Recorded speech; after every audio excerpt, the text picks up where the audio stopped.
नमस्ते बच्चों, आज हम हिंदी विषय लेंगे। हिंदी विषय में हम आगे मात्रा पढ़ेंगे अम की मात्रा, उसे कहते हैं हम अम की ध्वनि। अम का चित्र कैसा होता है?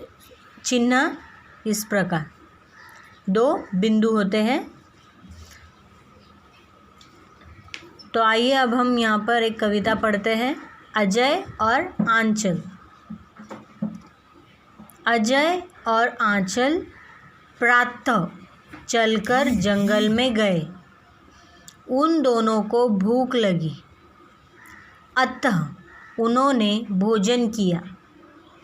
वे पुनः चलने लगे, अंततः अपने गांव में पहुँचे। शनै शनै अंधेरा हो गया, वे आराम से सो गए। अब देखिए, अजय और आंचल प्रातः का अर्थ क्या होता है? भोर, बहुत ही जल्दी की सुबह, उसे हम प्रातः कहते हैं। और इसका उच्चारण देखिए, जहाँ पर भी अम की ध्वनि लगाई जाती है, यह है अम का चिन्ह। अम का चिन्ह हम इस प्रकार देते हैं और इसे उच्चारण करते समय हम हल्के से अहम का उच्चारण करते हैं, जैसे प्रातः। तो प्रातः का अर्थ होता है अति सुबह, जल्दी की सुबह। तो अजय और आंचल ये दो बच्चे हैं, तो ये सुबह सुबह कहाँ चले गए? जंगल में चले गए। उन दोनों को भूख लगी, तो चलते चलते उन्हें भूख भी लग गई। अतः उन्होंने भोजन किया। अतः का अर्थ होता है इसलिए उन्होंने भोजन किया। वे पुनः चलने लगे। पुनः का अर्थ होता है दोबारा, फिर से चलने लगे। उन्होंने पहले भोजन किया, फिर से चलने लगे। अंततः अपने गांव में पहुँचे, और चलते चलते कहाँ पहुँच गए? वो आखिर, अंततः आखिर में वह अपने गांव में पहुँचे। शनै शनै अंधेरा हो गया। शनै शनै अंधेरा हो गया का अर्थ होता है धीरे धीरे। देखिए, इन शब्दों का अर्थ होता है धीरे धीरे।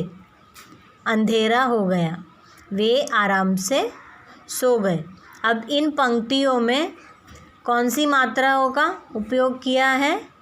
अहम की मात्रा।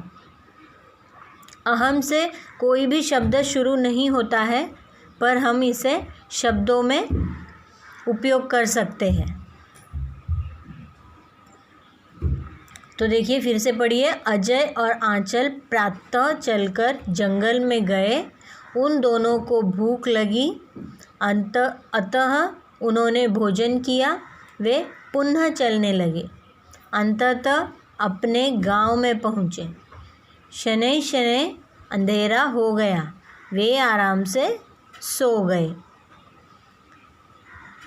यहाँ पर शब्दों के अर्थ भी दिए हैं, हम इसे भी पढ़ेंगे।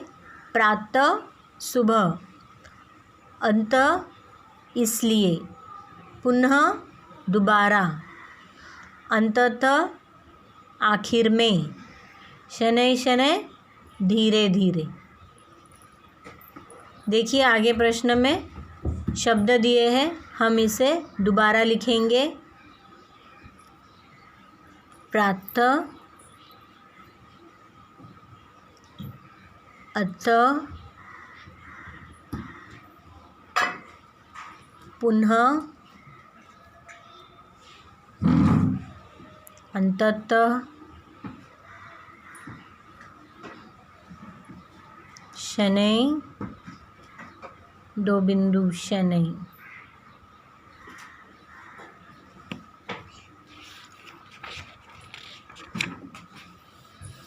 आगे चित्र दिया है, चित्र देखकर बातचीत कीजिए और रंग भरिए। इस चित्र में आपको रंग भरना है, और देखिए इसका वर्णन भी किया है। क्या वर्णन है? सूरज निकल रहा है। देखिए, यहाँ पर सूरज निकल रहा है। फूल खिल गए हैं। फूल देखिए, यहाँ पर फूल खिल गए। यह सुबह का नज़ारा है, कितना खूबसूरत है। चिड़िया चहक रही है। चांद और तारे छिप गए हैं। चांद और तारे छिप गए हैं और सूरज निकल गया है। तो यह सुबह का वर्णन है। इसमें सुंदर रंग भरिए